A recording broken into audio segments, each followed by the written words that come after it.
Hello friends, welcome back to our channel Learn with Nishman. In last video we did section 32 dying declaration. I told you certain requirements of making the best piece of dying declaration, and in today's video we are going to discuss a case study along with an example so that you will get a clear idea of section 32, and further we will discuss section 33 also. So pay your all attention. चलिए let's discuss. हमारा famous case जो बच्चे dying declaration का रहा है that is Atbir versus government of NCT of Delhi. Right, 2010 का case है बच्चे, वेरी इंपॉर्टेंट केस. इसमें क्या था, family in Mukherjee Nagar national highway 33. एक फैमिली है बच्चे, हस्बैंड, ये इनकी सेकेंड वाइफ थी along with son and daughter. Right, so they live like that, husband with second wife, son and daughter they have in their family. Now wife one is there, her name was Chandra. Right, wife one क्या थी, she wanted to take property of H and money. Right, wanted to take property and money from H. तो ये इनका क्या है, motive है. अब क्या होता है, एट 2:30 आफ्टरनून में this wife one named Chandra, she and Atbir, a person was there. Wife one, Atbir plus one more person, ये तीनों क्या करते हैं, came to the house of H.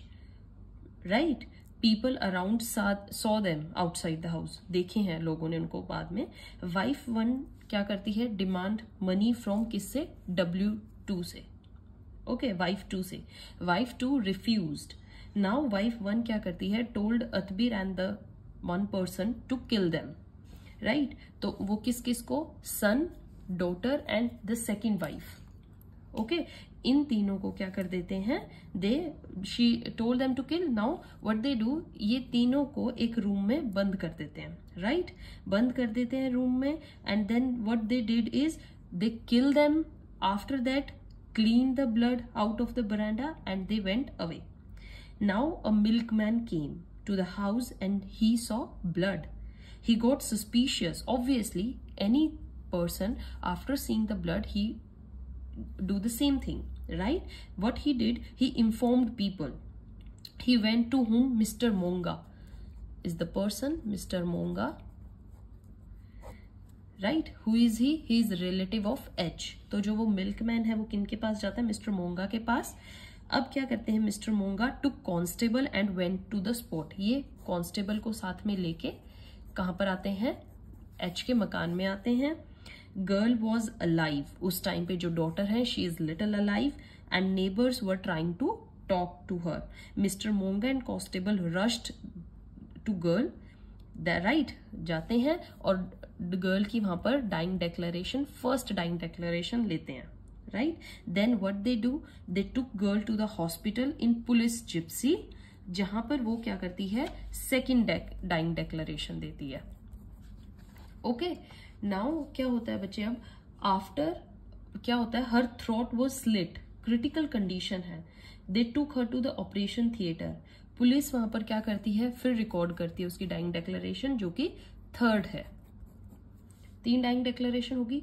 अब मैजिस्ट्रेट क्या क्वेश्चन करता है, magistrate lived near by. Why did police recorded dying declaration जब magistrate was the near by. Then how girl sign dying declaration in that medical condition. Right, उसकी इतनी critical situation थी. Third question जो raise हुआ वो ये था कि time of recording and death, वहां पर एक डिस्क्रिपेंसी राइज हुई. So how could she speak, ये भी एक क्वेश्चन था अगर उसका थ्रोट ही स्लिट था. So fitness certificate of doctor was there. मैंने बताया था एक, आपको फिटनेस सर्टिफिकेट लेना बहुत जरूरी है. वो क्यों लेना जरूरी है, ताकि उस टाइम पे डॉक्टर ये कह सके कि जिस टाइम पर पर्सन ने अपनी डाइंग डेक्लेरेशन दी, he was in a fit state. Okay, तो वो मिला. बट डाउट रेज क्यों हुए, that doctor was known to H. जो वो डॉक्टर थे वो भी किसके जानकार थे, एच के. Okay, Mr. Monga was examined. Mr. Monga examine हुए. He told everything but said that he was not able to listen the girl. यहाँ पर भी suspicion arise हुआ. So dying declaration because he was parking his bike. अब यहाँ पर motive है, presence of these persons है, कंडक्ट ऑफ चंद्रा. यहाँ पर एक चीज हुई, जो वाइफ 1 है चंद्रा, शी एब्सकॉन्डेड, भाग गई. तो ये जो उसका मतलब बच्चे वर्क था, अटेम्प्ट था, ये भी एक डाउट रेज करता है, the conduct of absconding her, right. Then dying declarations भी 3 डाइंग डेक्लेरेशन है यहाँ पर. समझ में आ रहा है. Now doctor simply because he was acquainted with girls father doesn't make him partisan witness, right. Interested witness नहीं होता है. अगर वो नोन भी है तो ये जरूरी नहीं है कि वो बायसनेस करेंगे. Witness give evidence that doctor examined her properly. Recording के टाइम पे क्या था कि वाई मजिस्ट्रेट को कॉल क्यों नहीं किया गया, because urgency was there. Waiting for the magistrate was not the right thing. Now sign कैसे किया गया, injury was not on hand, hand पर इंजरी नहीं थी, she can sign. Mr Monga agreed that dying declaration was there with the police. Police के साथ ही उसकी dying declaration हुई है इन 2 केस में. यहाँ पुलिस जिप्सी थी और यहाँ पे डायरेक्ट पुलिस को ही दी गई. So even if other evidences were not there, dying declaration would have been sufficient. इस केस में बोला गया डाइंग डेक्लेरेशन बिल्कुल परफेक्ट है. Further each dying declaration was corroborative, एक दूसरे से कॉरोबोरेटिव है, जोड़ती हैं कड़ियां, and therefore will have a strong evidentiary value. Evidentiary value जो थी वो उसकी स्ट्रॉन्ग मानी गई, and this was acceptable.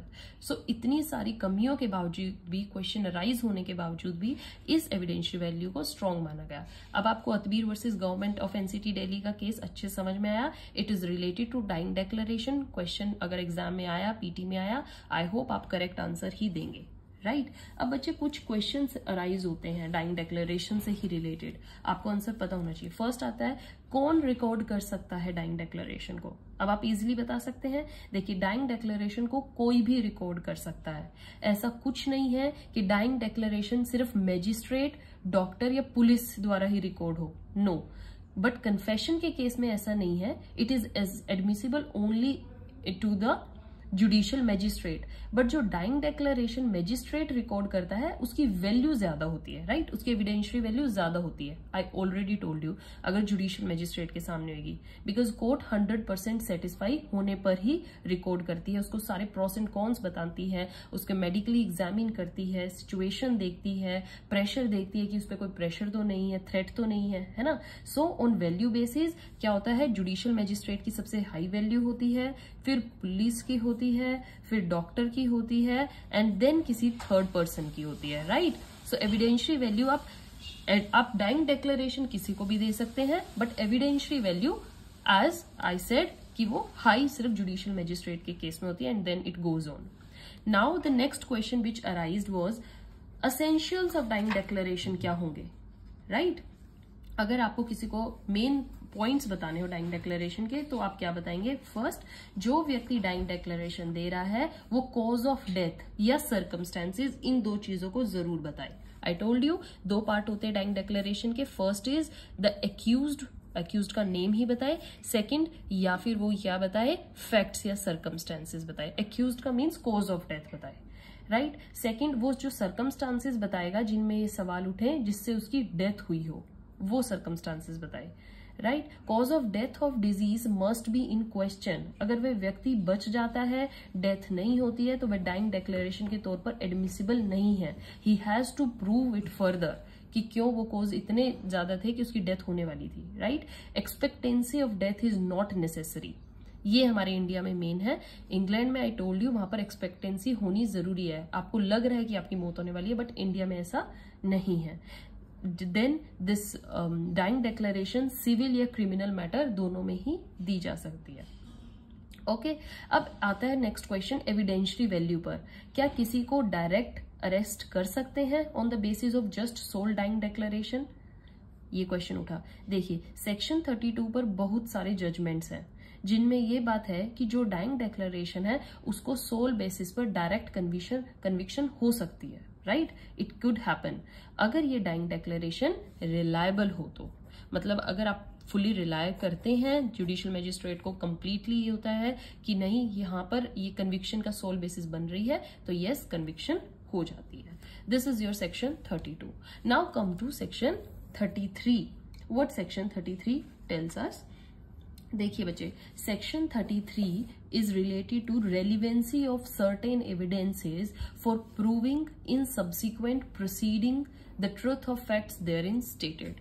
So, section 33 applies only when previous evidence of the witness was proved, and the evidence will be proved only when the opposite party has got the right and opportunity of cross-examination.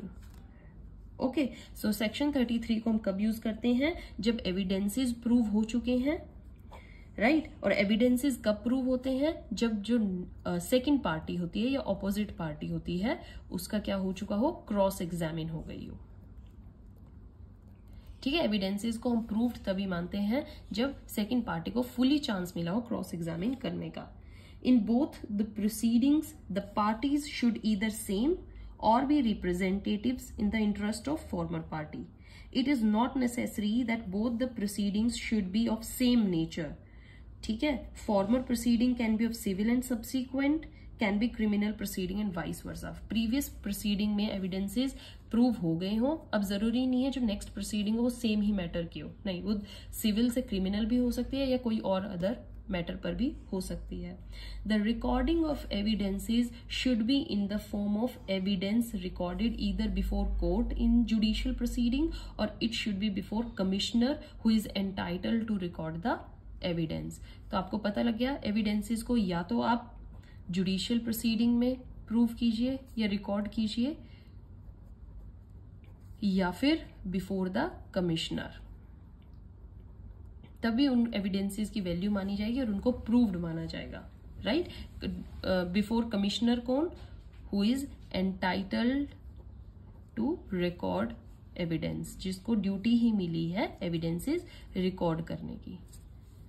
Okay, now section 162 recording is not covered in this section, right? Further, it is required that matter in issue should be substantially the same in both the proceeding. 162 is different from section 33. ठीक है, now if all the above conditions are fulfilled, जो मैंने आपको बताई है, evidence previous वाला prove हो, second party को क्रॉस एग्जामिन के चांस मिले, जुडिशियल प्रोसीडिंग में एविडेंस लिखी होनी चाहिए या कमिश्नर के सामने, अगर ये सारी कंडीशंस फुलफिल हैं and witness who give evidence is the in the former proceeding is dead, right, जिसने प्रीवियस प्रोसीडिंग में कोई विटनेस ने एविडेंस दिया हो and now that witness is dead और कैन नॉट बी फाउंड और is incapable of giving evidence, then और it is said kept out of way by adverse party, दूसरी पार्टी उस विटनेस को आने ही ना दे रही हो, मतलब विटनेस के आने के कोई चांसेस ही नहीं है नेक्स्ट प्रोसीडिंग में, तो उस टाइम पर क्या होता है, before court without unreasonable delay, then that evidence given by such witness in former proceeding is relevant in the subsequent proceeding. उस पिछली ही उसकी जो एविडेंस था उसको नेक्स्ट प्रोसीडिंग में वैलिड मान लिया जाएगा. समझ में आया बच्चे? विटनेस ने बस एक बार अपनी एविडेंस को प्रूव करवाना है, वो हो गया, तो नेक्स्ट प्रोसीडिंग में देखिए ये तो जरूर वेट करेंगे कि विटनेस को दोबारा से कॉल करें, बट कोई ऐसी सिचुएशन हो गई है कि विटनेस नहीं आ पा रहा है, उसकी डेथ हो गई है या we can not found him या other party is not allowing him to come, then what we will do, court क्या करती है, जो उसने पिछले प्रोसीडिंग में अपने बयान दिए हैं, एविडेंसेस दिए हैं, उन्हीं को इसमें मान लेती है. So this is your all section 33 is, we have completed subsection 2 of relevancy of facts. Relevancy facts के बच्चे मैंने आपको डिवीजन करके बताई थी. फर्स्ट पार्ट हम कर चुके हैं, सेकंड एक एडमिशन से रिलेटेड था वो कर चुके हैं. अभी now we will move to the next one. Till now you have completed section 33. Give a reading. Section 34 is the new one which we will do, statements made under special circumstances. Okay, so stay tuned.